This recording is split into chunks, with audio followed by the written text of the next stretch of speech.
Hello সবাইকে। আজকে তো রাস পূর্ণিমা, তাই সকাল সকাল ঘুমের থেকে উঠে স্নান দান সেরে পুজো করে ঢুকে নিয়েছিলাম। আজকে হাজব্যান্ডের যদিও অফ ছিল, আমি একটু রিল্যাক্স পাচ্ছিলাম আজকে।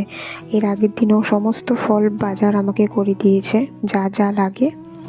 তারপর এগুলো রেডি করে আমি সিন্নির জন্য রেডি করছিলাম। তোমরা তো জানোই আমাদের সত্যনারায়ণকে সিন্নি দিতে লাগে। যদিও আমি ঠাকুরের দীক্ষা নিইনি আপাতত, কিন্তু তবুও আমি দিই। আমার বাড়িতেও সত্যনারায়ণ আছে, আমার শ্বশুর বাড়িতেও আছে।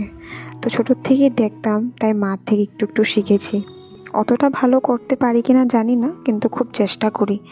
তো ঠাকুরকে বললাম আমার দিক থেকে যদি কোনো ভুল ত্রুটি হয়ে থাকে তোমরা মানিয়ে নিও। একজন আমাকে জিজ্ঞেস করেছিল, তুমি একা হাতে এত কিছু কি করে সামলাও গো?